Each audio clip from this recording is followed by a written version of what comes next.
अब BA, BCom, BSc और MA, MCom करें विश्व की सबसे बड़ी यूनिवर्सिटी इग्नू से। सॉल्ड असाइनमेंट और गाइड बुक्स प्राप्त करें। संपर्क करें Mahakal computers, DAV college gate के सामने, सिवान।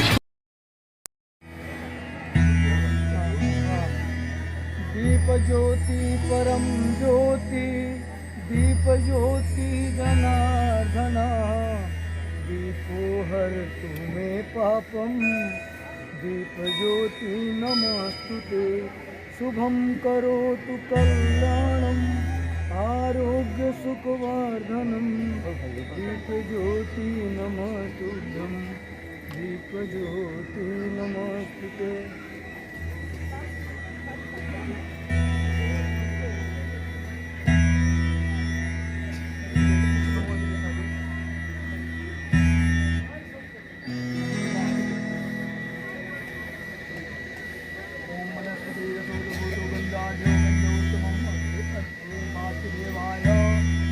रूपम दर्शयामि।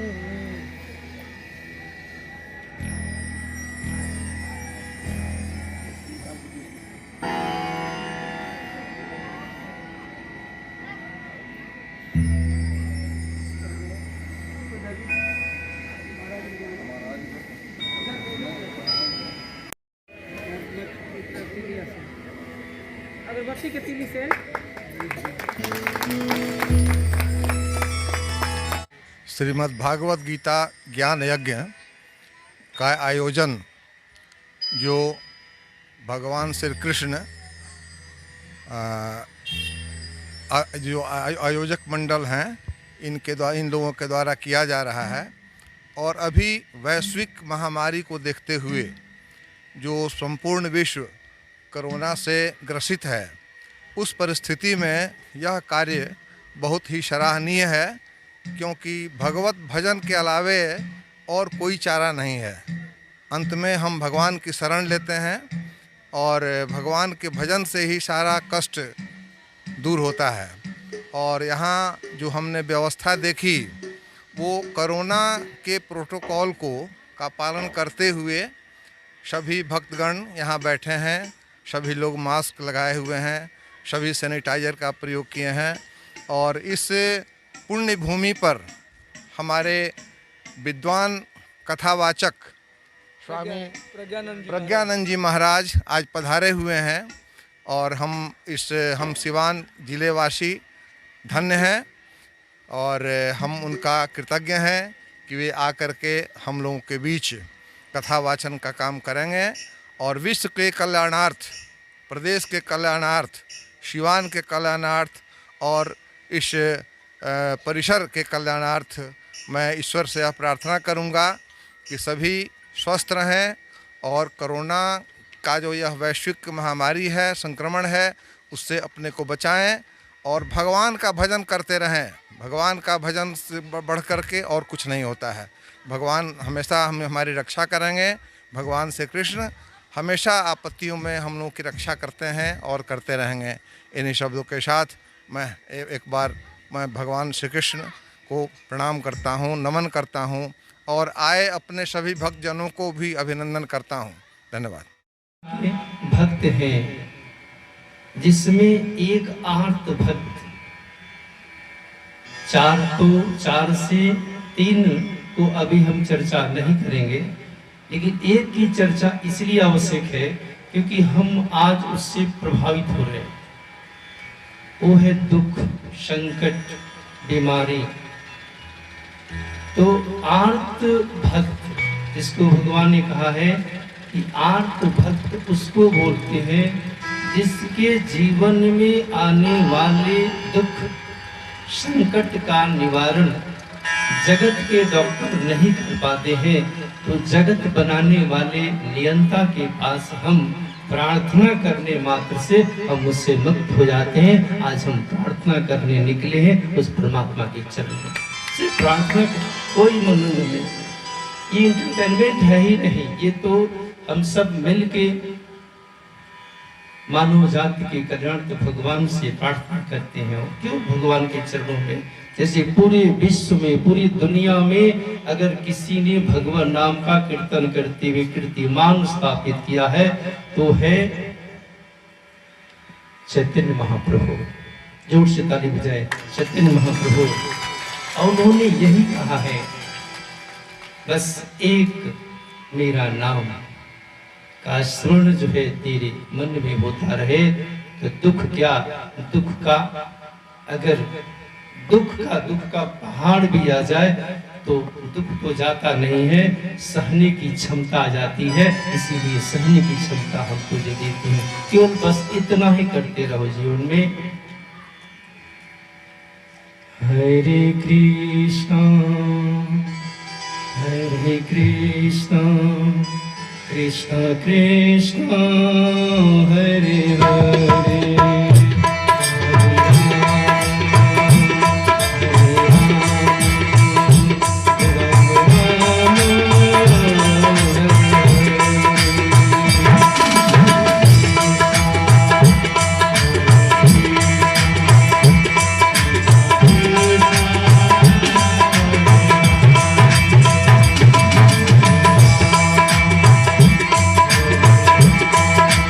अकेले नहीं, सब मिल के करें। हम अकेले नहीं हैं, सब मिल के कहें। हरे कृष्णा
कृष्ण कृष्ण हरे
भगवान ने गीता के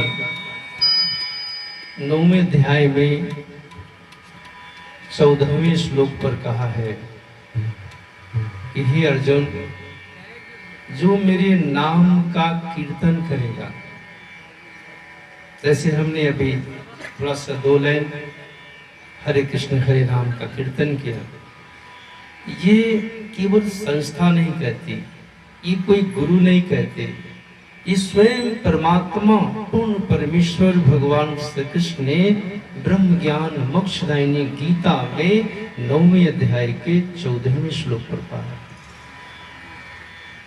कि जो मेरे नाम का कीर्तन करेगा अर्जुन, उस संपूर्ण दुखों से छुटकारा यानी मुक्त होकर मेरे परम धाम पहुंच जाएगा। ऐसा भगवान कीर्तन तो माम, ये शब्द है भगवान, मेरा कीर्तन, मेरा कीर्तन। जरा सोचें, भगवान ने कहा है कि मेरा कीर्तन करके दुखों से छुटकारा मिल जाएगा। इसमें भरोसा हो तो हाथ उठाए, जिसको भरोसा नहीं वो हाथ नहीं उठा। भगवान ने कहा कि मेरा नाम का कीर्तन करो तो तुम्हें सभी संकटों से मुक्ति मिलेगी, ये भगवान ने कहा है। हम नहीं कहें कि आप भजन करो, हम कहेंगे तो आप बोले कि नहीं, ये तो अपना भगवान ने कहा है और भगवान के मुख से गीता निकला है। सब जानते हैं कि जिस गीता का प्रवचन आप सुन रहे हैं, यह किसी की अपनी वाणी नहीं है, स्वयं परम पिता परमेश्वर इस श्रीमुख से निश्चित वाणी है, जिससे जन कल्याण उद्धार होता है। गीता थोड़ी सी आज भूमिका पर, आज हम प्रथम दिन में गीता ज्ञान सत्संग के प्रथम दिवस में थोड़ी सी भूमिका हम गीता जी पर बता दें कि गीता की कथा हम क्यों सुने, गीता प्रवचन हम क्यों सुने, गीता ज्ञान समाज को क्यों जरूरत है।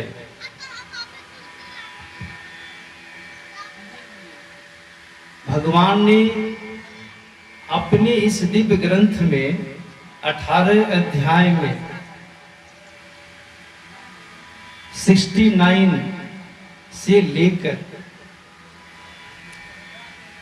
18 जो लेसन है 18वें अध्याय के 69 से लेकर 68 से लेकर और 71 तक भगवान श्री कृष्ण ने गीता जी की महिमा आपको पहले ही बता दिया कि जो गीता को जन जन में प्रचार करेगा,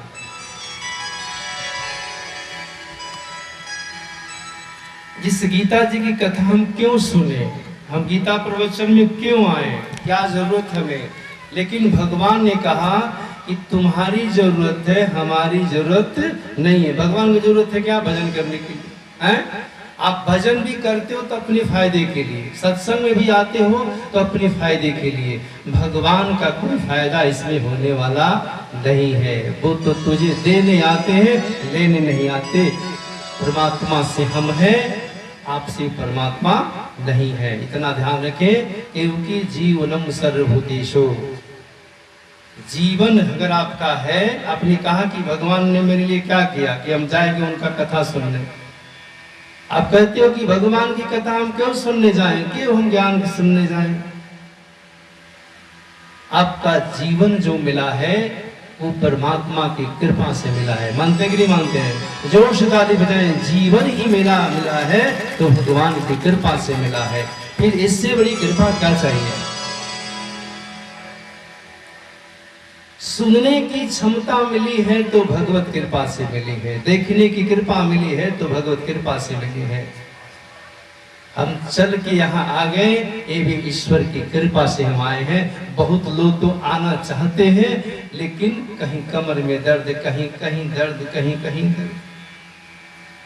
परमात्मा नहीं आने देता है वो, तो कोई न कोई दर्द आपको दे देता है। कुछ तो ऐसे लोग भी हैं कि कथा में जब एकदम जुनून सवार हो जाता है कि मुझे जाना है, तो लोग स्टैचू पर बैठ के भी सत्संग में आते हैं। ऐसी ही कृपा, भगवत कृपा स्टैचू में भी बैठ के। मैंने गीता की कथा गया में कर रहे थे, वहां पर लोग में एक ऐसा व्यक्ति भी कथा सुनने रोज आते थे, जो स्टैचू यानी स्ट्रेचर पर बैठ के डेली आना और डेली जाना। क्या ये जुनून उस समय आपके अंदर आएगा? क्या वो जुनून आपके समय उस समय आएगा जब आपके शरीर के एक एक अंग धीरे धीरे शिथिल पड़ जाएंगे? शरीर के अंग जब शिथिल नहीं है, मेरे भाई बहनों, माताएं बहनें, जब तक परमात्मा इस शरीर के अंगों को संभाल के रखा है, तब तक इस अंग का इस्तेमाल भगवत प्राप्ति में कर लो, नहीं तो एक एक अंग जो है आग के हवाले हो जाएंगे और सब के सब राख बन जाएंगे। मैंने देखा है इस मानव तन को मिटते हुए, हमने शमशान घाट में देखा है कि आंख को जलते हुए देखा है, कान को जलते हुए देखा है, इस सिर के बाल को जलते हुए देखा है, और जिस चेहरे पर इतना नाज करते हो उसको मैं धड़कते हुए चीता पर देखा है। क्या होगा ये तन जब परमात्मा के भजन में न लगे? तो बेकार है मानव शरीर, बेकार है। इस बेकार तन को लेकर अगर हम पहुंचेंगे उस धाम में, तो परमात्मा पूछेगा कि 84 लाख तन में तुझे श्रेष्ठ बना के भेजा, क्या इसलिए कि तू अपनी महिमा भी नहीं समझ पाया? मानो तन हमने बना के तुझे दिया, क्या ये मैंने कृपा नहीं किया तुम्हारे ऊपर? हमने दया नहीं किया? तुझे कुत्ते में रेंगते हुए देखा, बैल में, कुत्ते में, बिल्ली में, भैंस में, कीड़े में, मकोड़े में, सब में तुझको रेंगते हुए देखा। लेकिन वो तन भी मेरी से ही मिला था, लेकिन उस तन से तू मेरी प्राप्ति नहीं कर पाता, इसलिए मुझे कृपा करना पड़ा तुम्हारे ऊपर। तो हम तुझे मानो तन दिया कि भज लो परमात्मा को पालो, उस प्रभु को पालो, उस परमात्मा को पालो जिसने सारी व्यवस्था अपनी प्राप्ति का बता दिया है। उस परमात्मा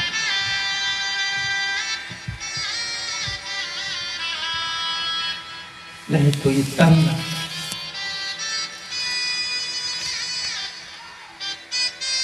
जाएगा जब यहाँ से, जाएगा जब यहाँ से, कोई न साथ देगा। जाएगा जब यहाँ से, कोई न साथ देगा। जाएगा जब यहाँ से, कोई न साथ देगा। जाएगा जब यहाँ से, कोई साथ देगा। जाएगा जब यहाँ से, कोई न साथ देगा। ये निश्चित है मेरे भाई बहनों, ये निश्चित है। मैंने एक बार कथा में कई बार कहा हूँ, तो अच्छी बात को बार बार बोलना चाहिए ताकि मन में अच्छे विचार हमेशा रहे। तो मैंने एक बार कथा में कहा कि जीवन में डोली सजेगी कि नहीं सजेगी इसकी कोई गारंटी नहीं है, लेकिन अर्थी सजेगी इसकी पक्की गारंटी है। इसीलिए जाना तो निश्चित है। जाएगा जब यहाँ से, कोई न साथ देगा। जाएगा जब यहाँ से, कोई न साथ देगा। जाएगा जब यहाँ से, कोई न साथ देगा। जाएगा जब यहाँ से, कोई न साथ देगा।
राख लेना,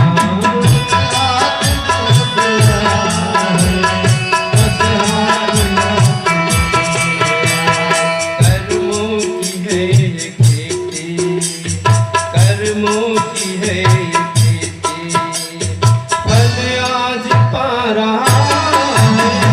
कर्मों की है ये खेती, फल आज पा रहा है। जाएगा जब यहाँ से कोई न सतरेगा, जाएगा जब यहाँ से कोई न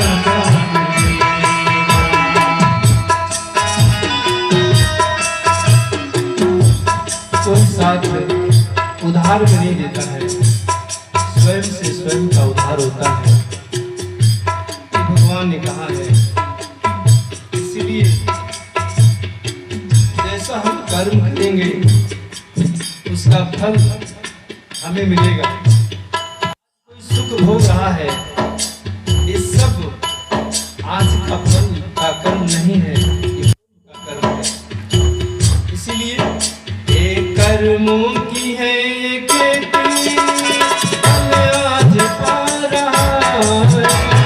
कर्मों की है ये खेती, फल आज पा रहा है।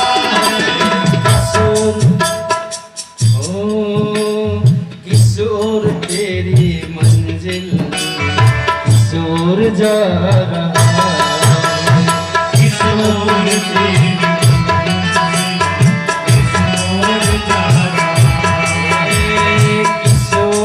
तेरी मंजिल, किस ओर जा रहा है।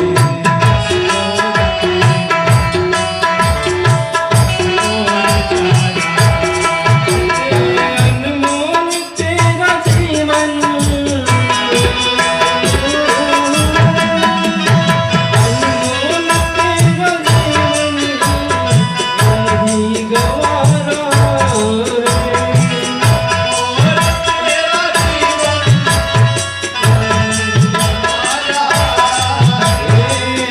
अनमोल तेरा जीवन, वही गवारा तेरा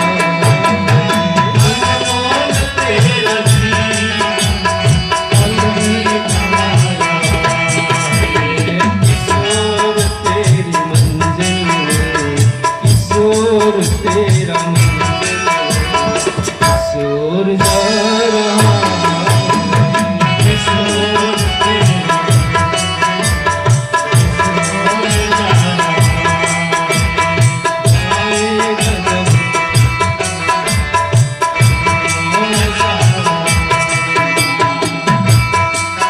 किस ओर जा रहा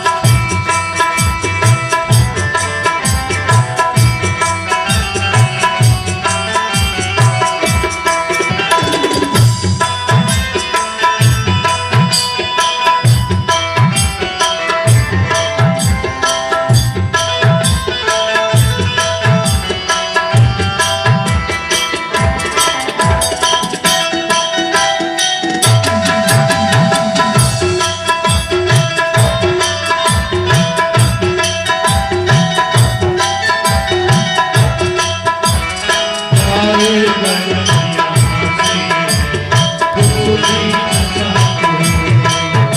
जाएगा जब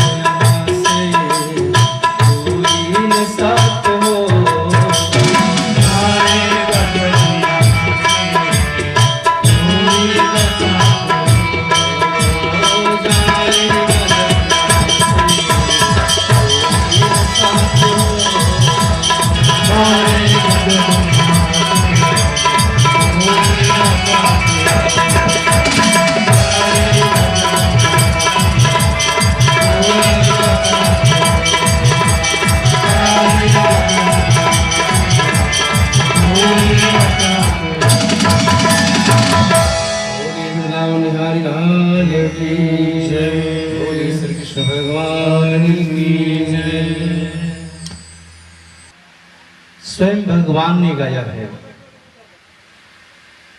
हमसे किसी ने पूछा कि आप गीता का ही प्रचार क्यों करते हो, आप और भी तो कर सकते हो, सनातन धर्म के और भी तो विषय हैं।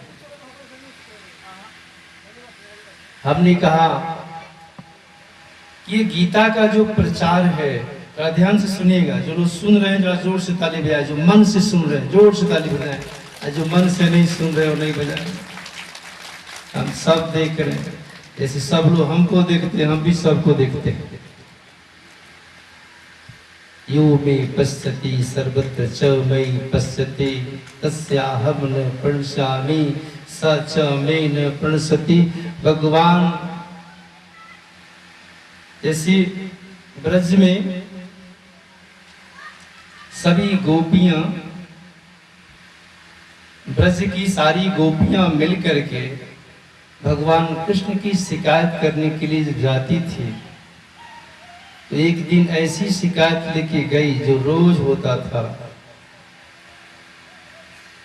रोज भगवान कृष्ण रोज क्या करते थे? माखन बोलिए चुराते थे।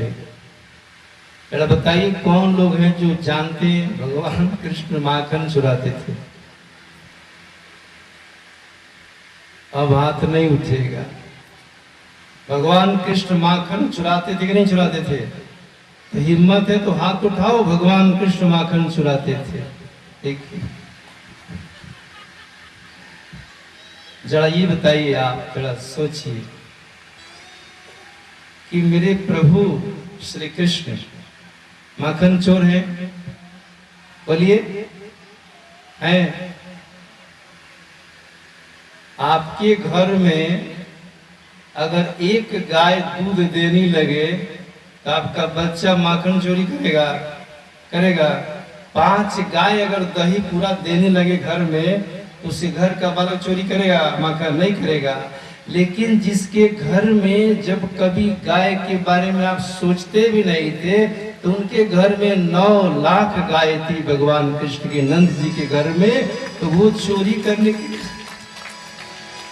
ऐसा अटपटा सवाल है, कितना उलझा हुआ है कि जिसके घर में 9 लाख गायें हो, उसके घर का ये नन्हा मुन्ना बालक गोपियों के घर में जाके माखन चुराता है। आपको कैसा लगता है? क्या माखन चोर है? नहीं, भगवान तो इस जीव को अपनी शरण में लाने के लिए कोई न कोई बहाना ढूंढ लेते हैं। परमात्मा का बहाना था वो माखन चोरी, एक बहाना था कन्हैया का। शिकायत लेके चली गई कि हे भैया, तेरा ये कान्हा जो है ना, कान्हा ये रोज किसी न किसी रूप में मेरी मटकी फोड़ देता है। अब ये काम करो, तू अपने कान्हा को, अपने लाला को छिपा दो, ताकि हमारा मटकी, हमारा माखन न खाए। और एक बार नहीं, कई बार कही गोपियां। तब मैया ने कहा कि मैं अपने लाला को छिपा लूं, तो तू अपनी माखनों क्यों नहीं छिपा लेती है कि मैं लाला को न छिपाऊं? फिर बोली कि गोपियां, तुम अपने अपने माखन को छिपा लो, मैं अपने लाला को नहीं छिपाऊं। तब गोपियां बोलती है, जैसे संस्कृत में भी भगवान कृष्ण ने ये शब्द जगह दिए गीता में, यो मे पश्यति सर्वत्र च मयि पश्यति तस्याहं न प्रणश्यामि स च मे न प्रणश्यामि। जो सब में, ध्यान रखना आप लोग जितने बैठे हो ना यहाँ पर, मैं आप सबको देख रहा हूँ। किसको देख रहा हूँ? यू में पश्यति, इससे भगवान ने जो सब में मुझको देखता है। अब बताओ, आप में मेरा भगवान है कि नहीं है? बोलो, आप में है कि नहीं मेरा भगवान? सबके घर में है कि नहीं? सबके हृदय में है कि नहीं? तो जो सब में मुझको देखता है, ऐसी दृष्टि, और जो मुझ में, भगवान कहते मुझ में सबको देखता है, उससे हम ओझल नहीं होते। ये भगवान ने गीता में भी कहा है, 6वें अध्याय। और वही गोपियां कह रही है कि इसके नजर से हम कहाँ छिपा दें माखन को जो ये न देखे। जिसकी कृपा से देखने की क्षमता आती है, हम जो देख रहे हैं ये पावर ही भगवान के कृपा से मिलता है, तो हम कहाँ माखन छिपा लें, कहाँ छिपाएं? हम भगवान से क्या छिपा सकते हैं बताइए? भगवान से हम अपने कर्म को जितना सुंदर करेंगे, फल भगवान स्वतः देते चले जाते हैं। भगवान से कुछ भी छिपता नहीं है।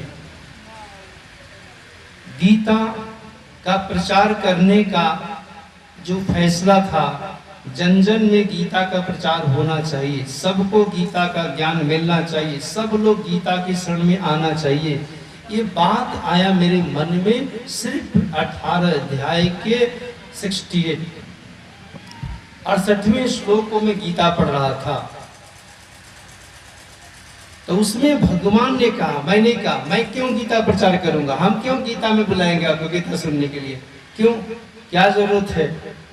हम जो बोलते हैं वो शास्त्र सम्मत बोलते हैं, आप मानो या न मानो, आप समझो या न समझो।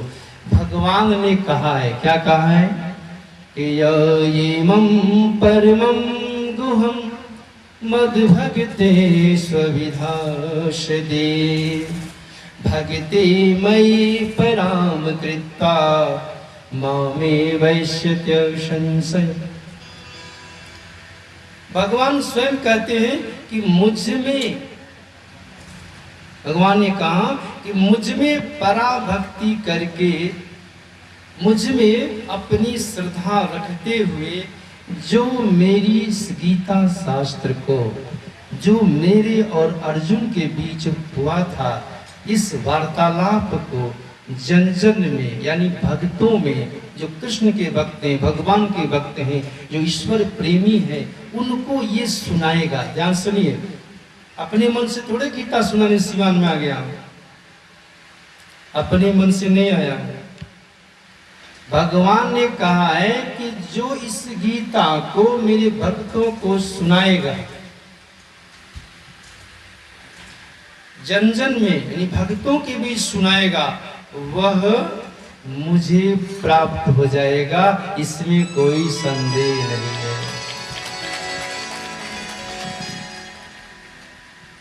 न संशय, कोई संशय नहीं है। भगवान ये बात क्यों कहा, संशय नहीं है? ये शब्द कहने की क्या जरूरत है? क्यों? क्योंकि आपको संदेह होता है, हर बात में आप संदेह करते हैं। मैं जाऊं पता नहीं मिलेगा कि नहीं मिलेगा, मैं भगवान का माला जाप करूं पता नहीं इस जाप से भगवान सुनेंगे कि नहीं सुनेंगे। अरे पागल, ये बताओ, आप तो परमात्मा के नाम का गुणगान करते हो, वो तुझे सुनेगा कि नहीं सुनेगा वो तो बात की बात है। जरा सोचिए, जो माता पिता आपका नाम रखता है वो तो भगवान है नहीं, परमात्मा है नहीं, आपका नाम रख दिया रीता, गीता, सुरेश, महेश, गणेश, भगवान तो रखे नहीं, कोई मंत्र तो है नहीं। लेकिन अगर कोई आके अनजान व्यक्ति कह दे ऐ सुरेश, ऐ सुरेश, ऐ सुरेश कहने लगे, और सुरेश नाम का व्यक्ति यहीं बैठा है, अब कह रही तो हमको जानता भी नहीं है, हमको पहचानता भी नहीं है, मेरा नाम कैसे जाने? तो अगर बार बार उस नाम को लिया जाए तो जिसका वो नाम है वो बेचैन होता है कि नहीं होता है? बोलिए, बेचैन होता है कि नहीं होता है? तो जब हम उस मंत्र का जाप करते हैं जो परमात्मा का है, तो वो तो बड़ी कृपालु है, दया का सागर है, वो तो तुरंत आपकी सुन लेता है। इसीलिए नाम जप में बहुत महिमा है, बहुत बड़ी महिमा है। आप जप के कर तो जप तो करो, आप जप कर तो जप करके दिखाओ। कुछ लोग कहते हैं माला जपने से क्या होगा, भगवान का सुमरण करने से लाभ मिलेगा क्या, काम छोड़ के हम बैठ के माला जाप करेंगे। अरे तुमसे काम छूटेगा ही नहीं, और काम नहीं भी रहे तो तुमसे माला का जाप होगा ही नहीं। ये सोच रहे हो कि आपके पास कोई काम नहीं है और माला पर हाथ लग जाए, नहीं लगेगा। आपके पास घर में कोई काम नहीं है और आप कथा में आ जाएंगे, संभव नहीं है। जिनके पास 1000 काम होते हैं उसमें से समय निकाल करके भगवान का भजन करने चले आते हैं। लाखों काम होगा तो भी भगवान के भजन में चले आएंगे। जिनके पास भगवान का भजन मन नहीं है तो खाली भी बैठे रहेंगे तो नहीं आएंगे। आप जाके देखिए बहुत सारे घर में लोग चुपचाप चरपाई तोड़ रहे हैं कि भगवान के इस दिव्य वाणी को अपने जीवन में आत्मसात करते हुए जब भगवान ने कहा कि मेरी इस गीता को मेरे भक्तों में आप प्रचार करोगे, कथा बताओगे, कहोगे, सुनाओगे तो तुम मुझे प्राप्त हो जाओगे। अब इससे बड़ा फायदा क्या हो सकता है? ये परमात्मा ने कहा। जोर से ताली बजाना है अगर भगवान को पा रहे हैं तो। अब बताओ भगवान को क्यों नहीं पाएंगे? भगवान से पानी मिल रहा है, भगवान से भोजन मिल रहा है, भगवान से संतान मिल रहा है, भगवान से धन मिल रहा है, भगवान से नौकरी मिल रहा है, भगवान से जीवन मिल रहा है। अब भगवान तो हमारे धड़कन को चला रहे हैं। अगर वही मिल जाए तो सौदा सस्ता है कि नहीं? अगर भगवान मिल जाए तो फिर जगत की कोई जरूरत नहीं है, परमात्मा स्वयं मिल जाएंगे। तो भगवान मिलेंगे कैसे? जब मेरी इस गीता की कथा को सुनाओ। ये मेरी ड्यूटी, आपकी ड्यूटी नहीं। तो मैंने सोचा कि चलो भगवान की दिव्यमय गीता को हम जन जन में प्रचार करेंगे। ये 18 अध्याय के 68वें श्लोक में परमात्मा ने कहा और एक लाइन उसके लिए जोड़ा। ये नहीं कि मैं ही कर रहा हूं, गीता का प्रचार केवल मैं ही नहीं कर रहा हूं, हर सनातन प्रेमी, गीता प्रेमी, भगवान के भगवत प्रेमी सब गीता के प्रचार करें इसी श्लोक से प्रभावित होकर। और उनके लिए भगवान ने एक लाइन और कहा गीता में, कर ध्यान से सुने। इन तस्मा मनुष्यसु कश्चिन् मे प्रियकृतमः भविता न च मे तस्मादन्यः प्रियतरो भुवि। भगवान ने कहा कि प्रियतरो भुवि, भुवि मतलब भूमंडल, इस धरती पर ऐसा कोई प्रिय नहीं। भगवान ने प्रिय भी कह सकते थे लेकिन यहाँ शब्द दिया है प्रियतरो। ध्यान से सुनिए कि प्रियतरो उसको बोलते हैं। प्रिय तो सब है लेकिन उससे भी कोई श्रेष्ठ होना चाहिए। जैसे आप देखते हैं बेटा, 4 बेटा हो तो माँ की नजर में चारों बेटा है। माँ के 4 बेटे हैं तो माँ की नजर में चारों बेटा है, सब पर कृपा होती है। लेकिन उस बेटा में किसी पर विशेष कृपा हो जाती है। वो कृपा कैसे? उसके हाव भाव, चाल चलन, रहन सहन माँ को इतना प्रभावित कर लेता है कि माँ कहती है सबसे प्यारा बेटा मेरा यही है। तो भगवान ने कहा कि जो मेरी इस गीता को प्रचार करेगा, उसने कहा कि पूरे भूमंडल से इससे प्यारा कोई नहीं होगा। ये परमात्मा ने कहा है, इससे प्यारा प्रियतरो भुवि, भूमंडल पर इससे बड़ा कोई नहीं है। आप भी गीता प्रचार करो, आप भी गीता को अपने जीवन में उतारो, आप भी गीता को बताओ, घर घर बताओ। आप देखिए बहुत सारी संस्था जो है इस गीता को प्रचार कर रही है। पूरे विश्व में अलग अलग विषय, अलग अलग भाषा में, अलग अलग लैंग्वेज में गीता का प्रचार हो रहा है। वह गीता के प्रचार में पूरे विश्व में कम से कम 18 देशों में गए तो हिंदी, इंग्लिश 2 भाषा और तीसरा जो होता था वो ट्रांसलेटर रखते थे। जब गीता की बात वो सुनते थे तो कहते थे कि धन्य है गीता, ईश्वर के लिए, ईश्वर का, भारत के लिए भगवान का, भारत के लिए भगवान का वरदान है गीता, भारत के लिए भगवान का वरदान है गीता। सच पूछो इस देश की पहचान है गीता, सच पूछो इस देश की पहचान है गीता। भारत की गीता पूरे विश्व में प्रसिद्ध है। पूरी दुनिया में भारत की गीता, सनातन धर्म की पवित्र गीता जन जन की कल्याण कर रही है। 18 अध्याय में 68, 69, 68, 69 में भगवान ने कहा कि जो इस गीता को जन जन में प्रचार करेगा, मेरे भक्तों में कहेगा, इस धरती पर से प्यारा कोई नहीं है। और वृंदावन बिहारी लाल की जय। तो आए भगवान की दिव्यमय गीता की तरफ हम बढ़ते हैं। उसमें पहला आज प्रथम अध्याय में प्रवेश करते समय एक लाइन भजन ठाकुर जी के चरणों में मुन्ना थोड़ा सुना रहा है, क्योंकि ये लोग भी बीच बीच में थोड़ा सा रहता है कि गुरु जी थोड़ा सा हम लोग को भी तन मौका दे दीजिए। तो एक मौका मैं इसको दे रहा हूँ, उसके बाद तुरंत हम लोग इस ब्रह्म रूपी गीता ज्ञान की प्रथम अध्याय के प्रथम श्लोक को टच करते हुए सुनते हुए हम आगे की यात्रा करेंगे। गीता ज्ञान रथ जोर से ताली बजाएं। बोले वृंदावन बिहारी लाल की, बोले जय श्री कृष्ण। प्रेम से बोले जय श्री कृष्ण।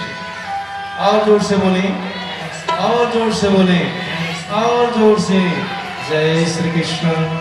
जय भगवान के श्री चरणों एक छोटा सा बंधन। हम उस भगवान को नमन करते हैं जिसने हमें सब कुछ दिया है। रचाए सृष्टि को जिस प्रभु ने, वही ये सृष्टि चला रहे हैं। जो पेड़ हमने लगाए पहले, उसी का फल अब हम पा रहे हैं। रचाए सृष्टि को जिस प्रभु ने, वही ये सृष्टि चला रहे हैं।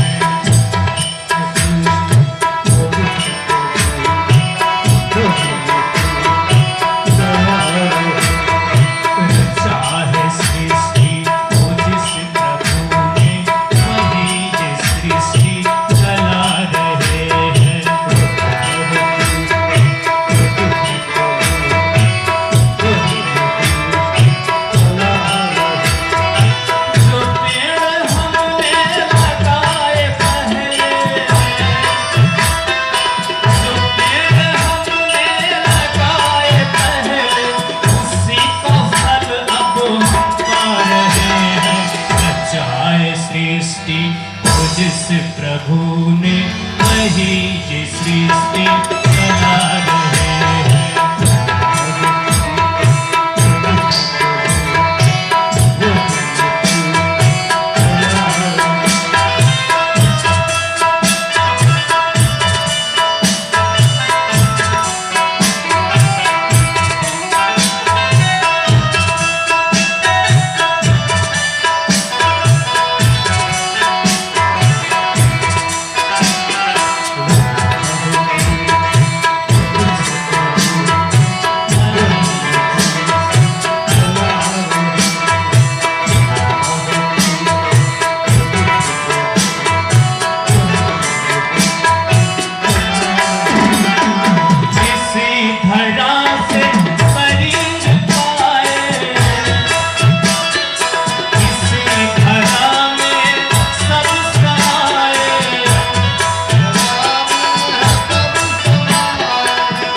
जिस प्रभु ने, वही ये सृष्टि चला रहे हैं।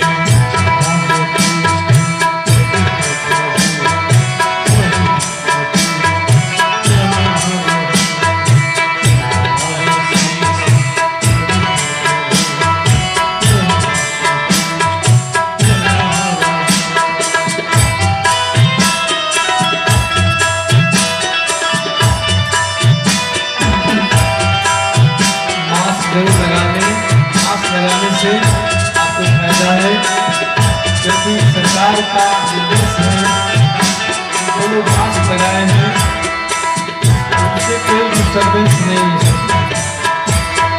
इसलिए मास्क जरूर लगा कर बैठे।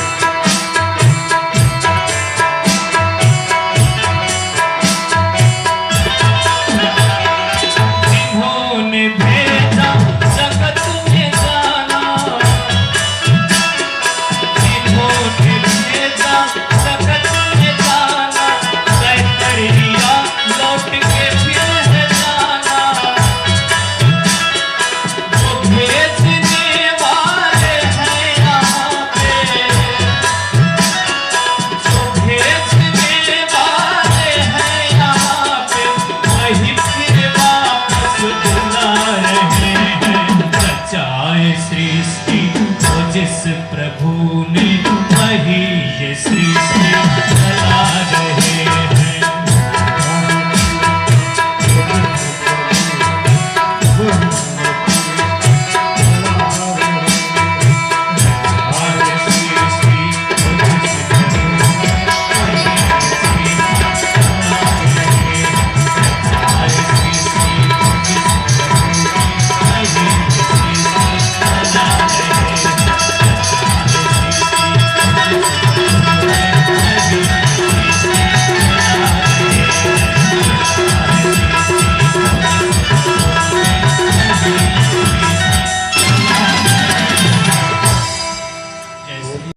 के लिए परमात्मा ने कही है, उसकी तरफ हम लोग प्रवेश करते हैं।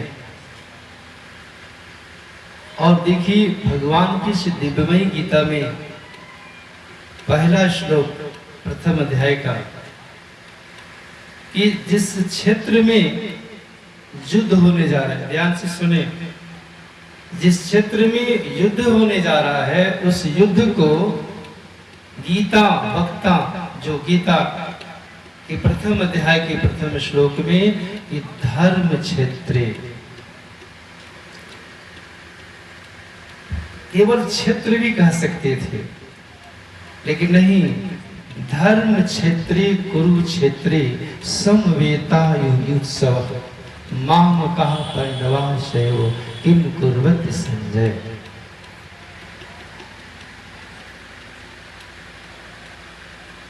प्रथम अध्याय का प्रथम श्लोक गीता के दोनों सेनाओं में और दोनों परिवार में वर्तमान में सबसे श्रेष्ठ व्यक्ति वह था कौन? धृतराष्ट्र।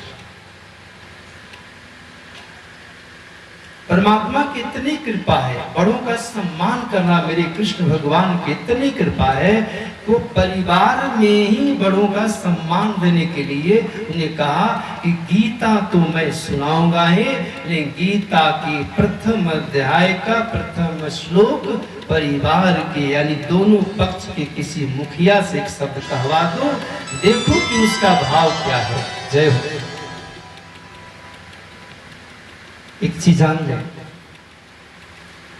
जो आपके संस्कार में जो पहले से है, अगर मैं राजा भी बना दूं आपको तो संस्कार के कुछ लक्षण दिख जाते हैं। अगर मन में मोह है, ममता है, लालच है, लोभ है, अगर ये विकार किसी न किसी रूप में अगर आपके आचार विचार में है, तो मैं अगर आपको राजा भी बना दूं तो भी राजा की कुर्सी पर बैठते ही आप उस संस्कार का भी परिचय यदा कदा दे ही देते हैं, दे ही देते।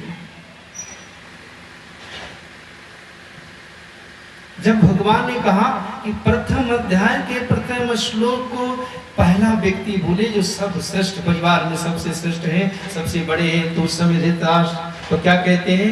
धर्म क्षेत्र, ये जरूर कहते हैं। संजय से कहते हैं, जो उनका मंत्री है संजय, वो संजय जिसको व्यास जी की कृपा से दिव्य चक्षु मिला है, दिव्य नेत्र मिला है, जिसके पावर से वो घर बैठे ही राजन को पूरी कहानी महाभारत यानी उस क्षेत्र का, युद्ध क्षेत्र का हम सुना देंगे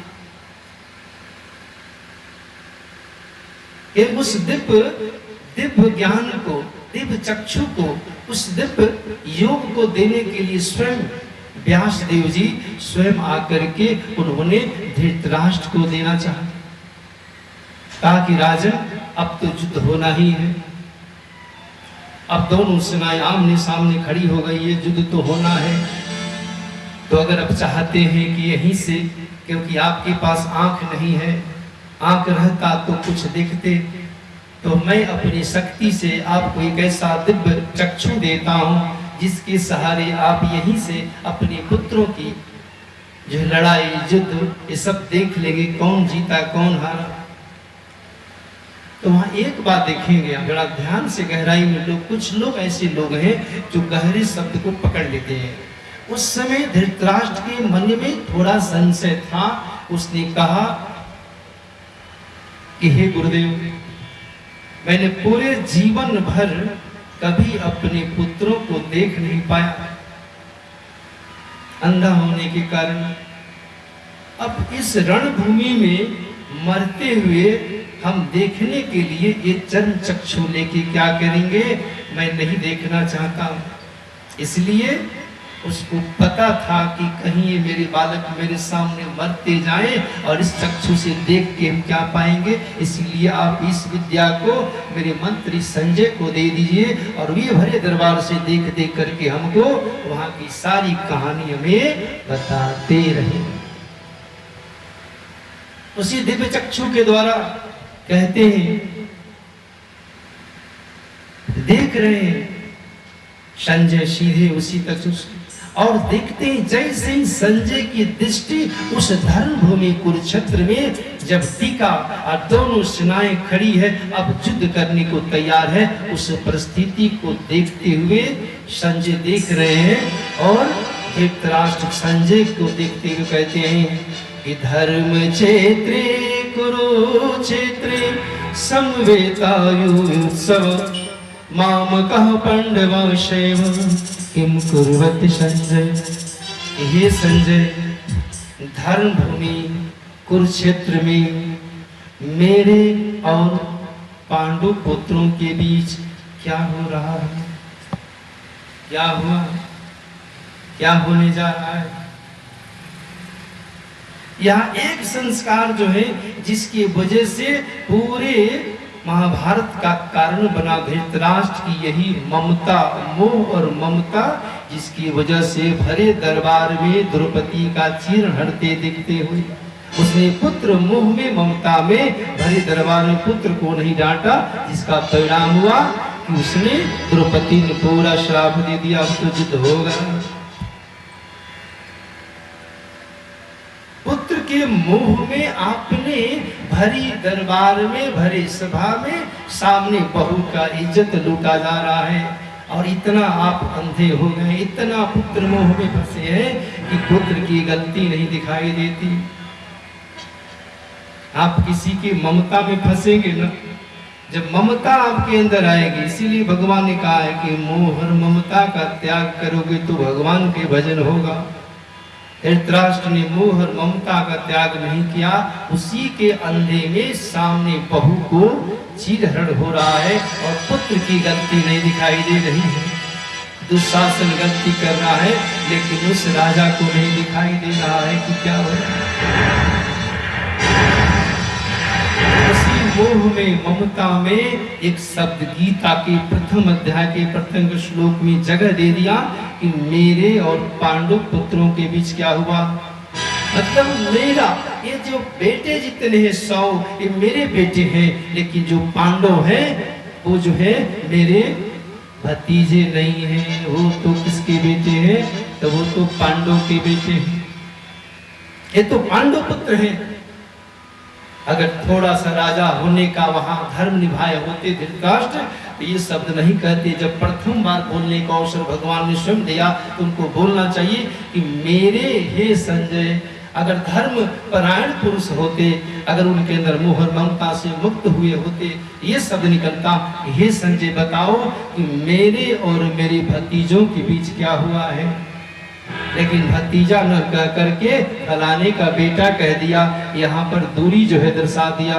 धृतराष्ट्र ने यहाँ भी मोह और ममता में फंस गए। इसी मोह और ममता में जो पूरे धर्म भूमि कुरुक्षेत्र में दोनों सेनाएं खड़ी है और हर तरह से सारी सेनाएं सुसज्जित है। दृष्ट्वा तो पांडवानिकं गरुडं दुर्योधन सदा आचार्यं संगम्य राजा वचनं ब्रवीत। सभी लोग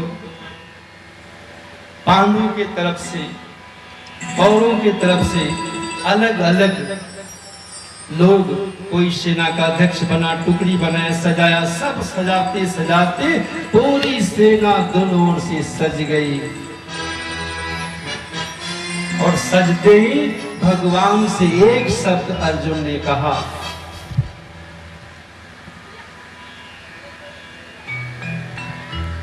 अर्जुन के रथ पे कौन था बताइए?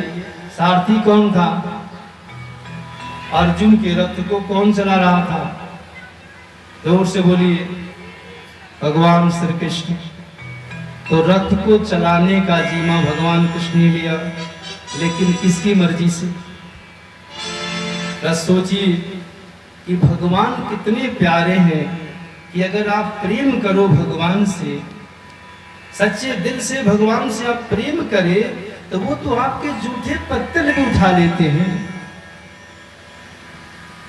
भगवान से आप प्रेम करो तो आप गुद्दा नहीं दो, छिलका भी दे दो केले को, तो बुदुरानी के फल भी खा लेते हैं कन्हैया।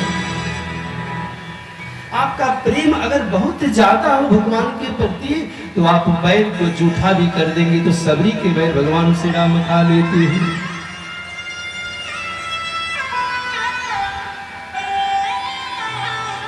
झूठे बैर खा लेते हैं भगवान। फिर तो अर्जुन का रथ चलाना कौन सी बड़ी बात है भगवान? लेकिन रथ चला रहे हैं भगवान, एक शब्द, सब कुछ विषाद में होते होते भगवान सीधे भगवान से एक प्रश्न। जरा यहां देखिएगा, अर्जुन आदेश करते हैं गीता के प्रथम अध्याय में, क्योंकि आप सारथी हो तो सारथी हमेशा रथी से ऊंचा होता है कि नीचा होता है? बोली जो ऊंचा होगा वही ना आदेश करेगा, और जो नीचा होगा वो तो आदेश मानेगा। तो सारथी ऊंचा है कि रथी ऊंचा? बोलिए। अब नहीं बोलेंगे, सब जानते हैं, लेकिन नहीं बोलेंगे, कहीं उल्टा भगवान कृपा कहीं दूसरी बात कह दे। सारथी भगवान बने हैं अर्जुन के। सारथी जो होता है वो रथी से नीचा होता है। और कौन सी भक्ति, कौन सा प्रेम अर्जुन का भगवान के प्रति हुआ कि उन्होंने नीचा ही जगह अपने को पसंद कर लिया, कहा कि मुझे तो सारथी बनना ही अच्छा है। लेकिन ऐसे नहीं बने।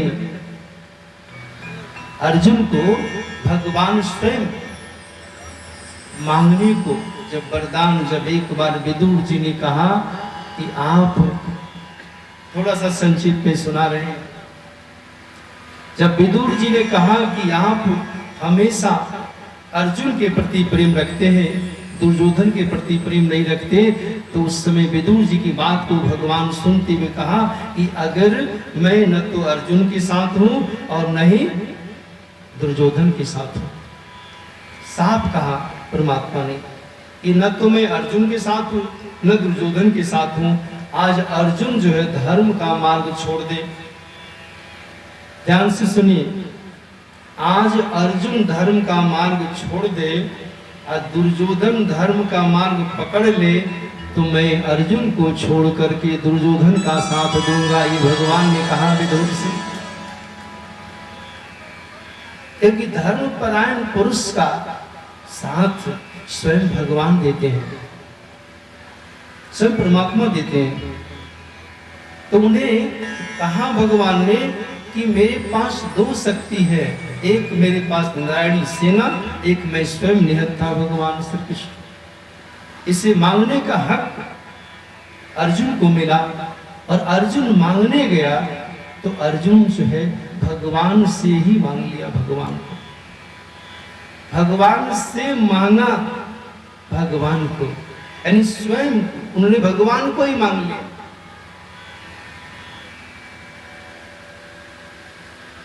तो भगवान एक बार अर्जुन से विशेष प्रेम करते हुए ये जानना चाहा कि तुमको मांगने का हक मिला था और नारायणी सेना थी एक तरफ मैं निहत्था था, तूने मुझे ही क्यों मांग लिया? तो उस समय अर्जुन कहते हैं कि प्रभु मुझे तो आप चाहिए, सेना की जरूरत नहीं थी। जरा सोचिए कि अगर ममता होती तो कहते हैं कि मोह और ममता में विवेक भी काम नहीं करता है, लेकिन वहां विवेक अर्जुन काम करता है। वो चाहता तो नारायणी सेना ले सकता था, लेकिन भगवान को लिया और भगवान को लेकर कहा कि हे प्रभु, एक लाइन में परमात्मा के सामने अर्जुन कहा कि मेरे धर्म रूपी रथ में, ये जीवन रूपी जो रथ है, इस जीवन रूपी रथ का सारथी हम आपको बनाएंगे। यही कह करके भगवान को अर्जुन ने प्राप्त कर लिया। जोर से ताली बजाए, अर्जुन ने भगवान को पा लिया और अपना ड्राइवर नहीं बनाया, चालक नहीं बनाया, अपने जीवन रूपी रथ का डोर दे दिया परमात्मा ने। तब उस समय भगवान क्या रोल निभा रहे हैं कि चुपचाप डोर पकड़ लिए, रथ पर बैठ गए, अब बैठ के चुपचाप बैठे हुए कि अब अर्जुन मेरा मालिक है, इस समय मैं तो रथी नहीं हूँ, मैं तो सारथी हूँ, जो रथी आदेश करेगा उसे मानना है। लेकिन तुरंत जो है उस समय क्या हुआ, तुरंत आदेश करते हैं क्योंकि उस समय अर्जुन सारथी नहीं है, रथी है, और अपने सारथी को आदेश देते हैं। गीता के 20वें श्लोक पर कह रहे हैं, सेन यरुभयोर बंधे, सेन यरुभयोर बंधे रथम मस्ताओ पयमेचित। हे कृष्ण, तो मेरे इस धर्म भूमि रथ को दोनों सेनाओं के बीच ले आकर रख दो, ताकि मैं देख सकूं कि कौन कौन लोग युद्ध के लिए उतावले हैं, युद्ध के लिए कौन कौन उतावले हैं। तो भगवान का जैसे अर्जुन का आदेश हुआ कि रथ को दोनों सेनाओं के बीच ले जाओ, तो दोनों सेनाओं के बीच रथ लेने का आदेश पाते हैं।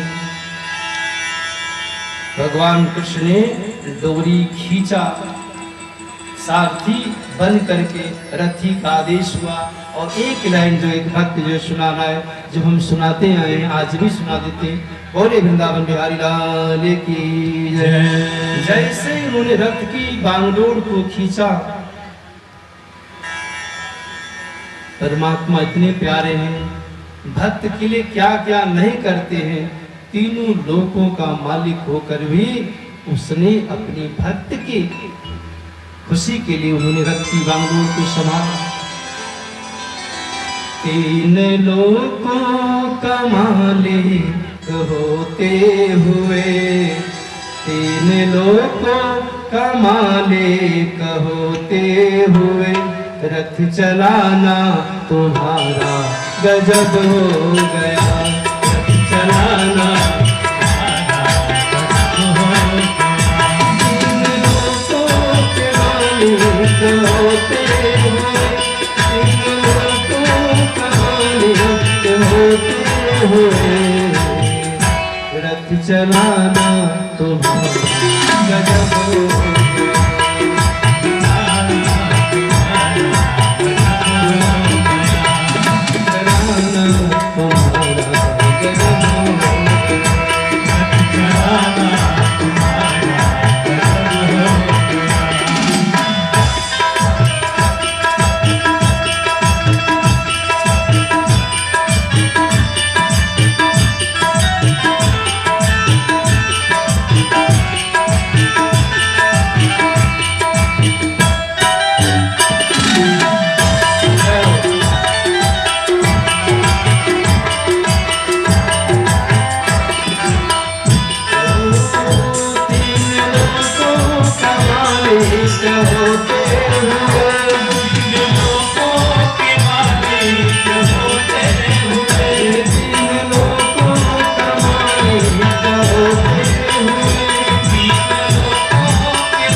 रथ चलाना, रथ चलाना तुम्हारा कदम होगा, रथ चलाना अवतार तुम्हारा कमी न करो, अवतार तुम्हारा अवतार तुम्हारा कुछ कमी न करो,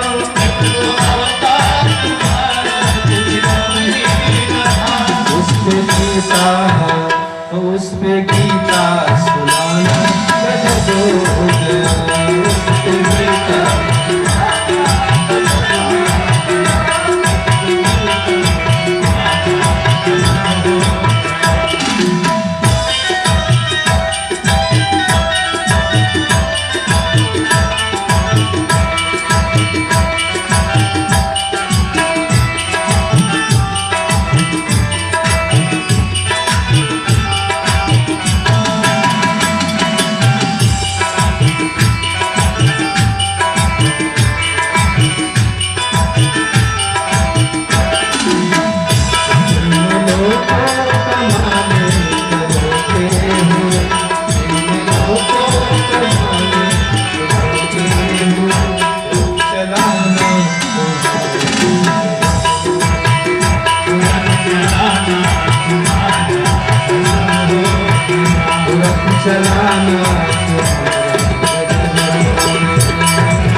सुनो, लाइट वाले यहाँ पे एक लाइट लगा दो इस खंबे पर सीधा, ताकि यहाँ दिखे। बोले वृंदावन बिहारी लाल की जय, बोले श्री कृष्ण भगवान की जय। अब तो भगवान ने रथ दोनों सेनाओं के बीच जाके खड़ा कर दिया। ऐसा मोह और ममता में अर्जुन फंसे कि शरीर कांपने लगा, थरथर होने लगा। अपने स्वजनों को देखते हुए कि अब युद्ध होने जा रहा है, अपने लोगों को मारना पड़ेगा, अपने लोगों को बोलना पड़ेगा। गांडीव संसते हस्ताथं चैव परिदहते न च शक्नोऽस्तु ब्रह्मतीव च मे मनः निमितानि च पश्यामि विपरीतानि केशव न च श्रेयोऽनुपश्यामि हत्वा स्वजन्मान्। स्वजनों की हत्या हम नहीं करेंगे, ऐसा मोह में अर्जुन फंसे।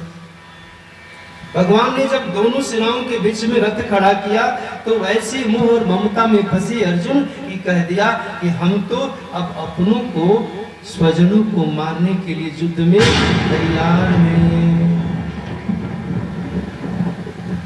जरा सोचिए कि जब दोनों परिवार एक ही जैसा हो, एक ही परिवार हो, दो भाग में लड़ाई लड़ रहा हो और युद्ध करने के लिए भेज दिया जाए उसी में किसी को, तो जब सबको देखने लगा तो कहने लगा ये तो मेरे चाचा है, तो मेरी चाचा का लड़का है, मेरे फुआ का लड़का है, मेरे मामा का लड़का, ये तो मेरी मौसी की लड़का, ये तो सब के सब मेरे ही हैं। अब इस स्वजनों को देख करके कांपने लगा। उस अर्जुन का हृदय कांपने लगा जब जिस अर्जुन ने जिस रथ को बैठा था। जरा सोच लीजिए कि जिस रथ पे अर्जुन सवार थे उस रथ की विशेषता क्या थी।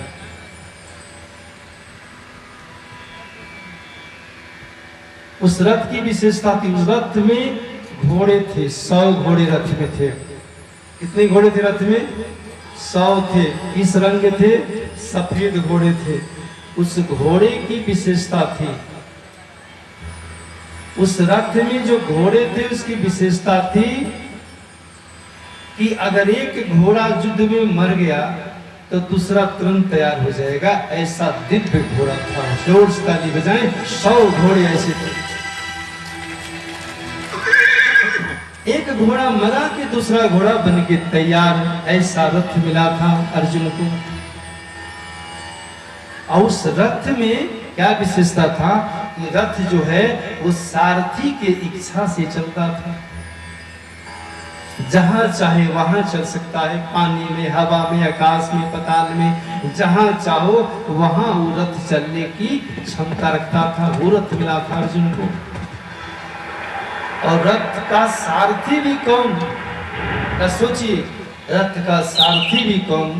तो स्वयं तीनों लोगों को चलाने वाला परमात्मा श्री कृष्ण ही सारथी थे। अब इतना कुछ मिलने के बाद वो युद्ध नहीं करना चाहता है? जिस रथ पे बैठे हो, जानते हैं किसी ने प्रश्न किया, जरा सुने। कुछ लोग मन से सुनते हैं ना, तो कुछ लोग सुनने नहीं देते हैं। कोई दिल लगा के कथा सुनता है ना, कथा में जो देखो, कथा सुनना बड़ी बात नहीं, कथा में उतर के सुनना बड़ी बात है। कथा तो सब सुन रहे, लेकिन कथा में उतर कौन रहा है? गर्म पानी अपना उसको बोलो ना कि जो हेलोजन लाइट है ना, वो लाइट यहाँ लगाएगी बस जरा सोचिए, कथा में सब आते हैं, कथा में सब आते हैं, लेकिन कथा में उतरता कौन है? कथा में उतर जाओ तो बगल वाले कहाँ गए पता चलेगा। जोड़ो, सुनिए, कथा में अगर मन लग गया तो बगल में कौन कहाँ गया पता नहीं चलेगा। अगर पता चल रहा है तो कथा में नहीं उतरे हो, कथा में बैठे हो। एक बार आप कथा में उतर के दिखा दीजिए, भगवान आपके सारे दुखों का निवृत्ति कर देंगे, सारे संकटों को छुड़ा देंगे। हम भगवान का बनते तो हैं, लेकिन पूरा नहीं बनते, पूरा बने। अब कथा में उतरे, जब भगवान, एक आदमी प्रश्न किया, जरा ध्यान से सुने। जिस रथ पे अर्जुन, जैसे बहुत लोग कथा सुनते हैं तो सब लोग कोई न कोई प्रश्न लेकर बैठा रहता है कि चलेंगे महाराज से पूछा जाएगा। तो प्रश्न उनका क्या था कि जिस रथ पर भगवान श्री कृष्ण और अर्जुन बैठे थे, वो रथ जो है अर्जुन को किसने दिया? क्या प्रश्न है बताइए। उस व्यक्ति का, श्रोता का प्रश्न क्या था कि जिस रथ पे अर्जुन और श्री कृष्ण बैठे थे, वो रथ को किसने दिया?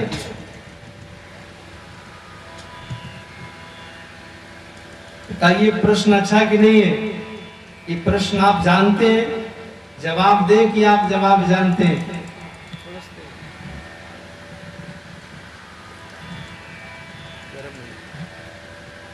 होली वृंदावन बिहारी लाल की जय।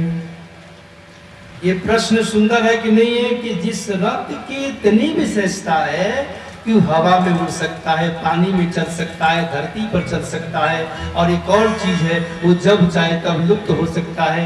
जब चाहे उसके घोड़े एक मरे तो उससे ज्यादा उसमें पैदा हो जाएंगे, एक मरेगा दूसरा पैदा हो जाएगा।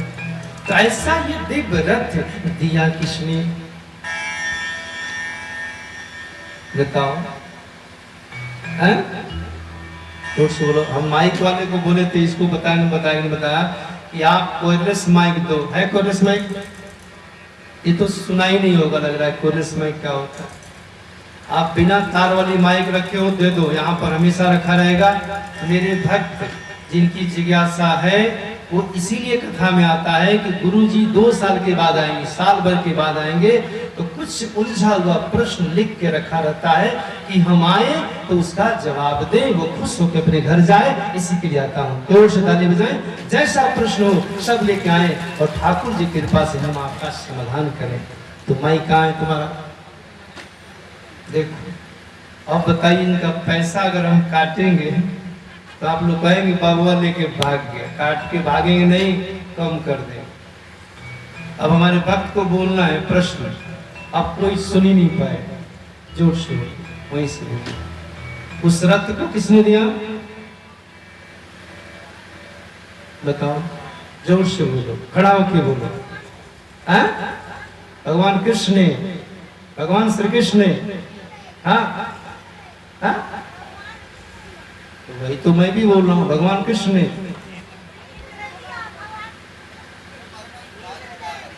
इंद्र ने, ये जिस रथ पे भगवान श्री कृष्ण अर्जुन सवार थे, उस रथ को इंद्र ने दिया। सही है कि गलत है? अगर सही है तो हाथ उठाइए।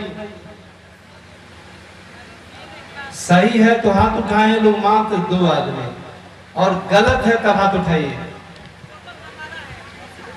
बताइए। जिस रथ पे भगवान श्री कृष्ण और अर्जुन सवार थे, उस रथ को इन्होंने कहा है कि इंद्र ने दिया। और कोई है जो कहता है कि हाँ में हाथ उठाइए। इंद्र ने रथ दिया। इंद्र ने दिया है? और कोई है? अब हमको तो ज्ञान नहीं है, लेकिन हम भी उस समय नहीं थे कि रथ जब मिला अर्जुन को तो इंद्र ने दिया कि कौन दिया। लेकिन जो शास्त्र में लिखा हुआ है हम वही बोलेंगे। ना तो हम उस समय थे न आप उस समय थे। शास्त्र में लिखा है वो मैं बता रहा हूं कि अर्जुन को जो रथ, जो विशेष रथ है, उस रथ को स्वयं अग्निदेव ने दिया। कौन दिया? जोर से बोलिए, अग्निदेव ने। क्योंकि एक बार भगवान कृष्ण की कृपा से एक बार युद्ध हुआ पूरी जंगल में। तो उसमें युद्ध में अग्नि देव को किसी न किसी कारण से, पूरी कहानी हम नहीं बताएंगे, लेकिन किसी न किसी कृपा से अग्नि देव प्रसन्न हो गए अर्जुन पर। और आज तो देखिए मैं एक चीज बताऊं, मैं तो बहुत सारी चीज शास्त्रों से ही पढ़ता हूं, उसमें साफ लिखा हुआ है कि जब अग्निदेव प्रसन्न हुए तो अर्जुन को ये दिव्य रथ दिया। और एक चीज तो ठीक है, मैंने क्या बोला, आपने क्या बोला, किताब में क्या लिखा है, लेकिन टीवी पर इस सीरियल दिखाया गया था। जरा ध्यान सुनिए कि किसने टीवी को महाभारत लास्ट तक देखा। हाथ उठाइए। लास्ट में जब बिल्कुल भगवान युद्ध खत्म हुआ तो लास्ट में एक लीला हुई। कौन देखा है? टीवी पर दिखाया गया था, सीरियल चल रहा था। उसमें आप देखेंगे कि जैसे युद्ध समाप्त हुआ तो अर्जुन को भगवान ने कहा कि रथ से अब उतर जाओ, क्योंकि अब कौरव मारे गए चुके हैं, अधर्मी मर गए, युद्ध खत्म हो गया, अब रथ से उतर जाओ, क्योंकि रथ की जो काम है पूरा हो गया। क्योंकि धर्म की रक्षा के लिए रथ मिला था, अग्निदेव ने दिया था। अगर नहीं रुकोगे इस रथ को अग्निदेव अपने में समाहित कर लेंगे। तो जैसे ही अर्जुन उतरते हैं रथ से, वो टीवी पर दिखा रहा है, जैसे उतरते हैं और उसके बाद जैसे भगवान कृष्ण, क्योंकि पहले भगवान नहीं उतरते, क्योंकि भगवान पहले उतर जाते तो अग्निदेव ले लेते, लेकिन तब तक रथ को अग्निदेव नहीं ले रहे थे जब तक प्रभु न उतर जाएं। तो उन्होंने कहा कि अर्जुन को उतर जाओ। तो पहले अर्जुन उतर जाते हैं रथ से, और जैसे उतरते हैं भगवान जैसे उतर रहे, कुछ दूर जा रहे तो रथ जो अग्नि को समाहित हो गया, पूरा रथ जल के अग्निदेव प्रवेश। जिसने दिया उसी ने ले लिया। अगर आप चर्म रोग, गुप्त रोग या यौन रोग से परेशान हैं और बार बार डॉक्टर बदलने के बाद भी इस बीमारी से छुटकारा नहीं हो पा रहा है, तो समुचित व अस्थायी इलाज के लिए डॉक्टर सृष्टि सिन्हा से मिलिए, जो सिवान जिले की एकमात्र प्रसिद्ध महिला चर्म रोग, गुप्त रोग एवं यौन रोग चिकित्सक है। यहाँ आंखों के नीचे कालापन एवं सूजन, कुष्ठ रोग, बाल गिरना, सफेद दाग, पिंपल्स, दाग धब्बे, लेजर सेवा, अनचाहे बाल एवं तिल निकालने, गालों के गड्ढे भरना, छाल रोग एवं अन्य चर्म रोग, गुप्त रोग व यौन रोग का इलाज किया जाता है। हमारा पता है डॉक्टर ए के सिन्हा के समीप फतेहपुर दुर्गा मंदिर, hospital road, Siwan. Mobile number है 8406890365।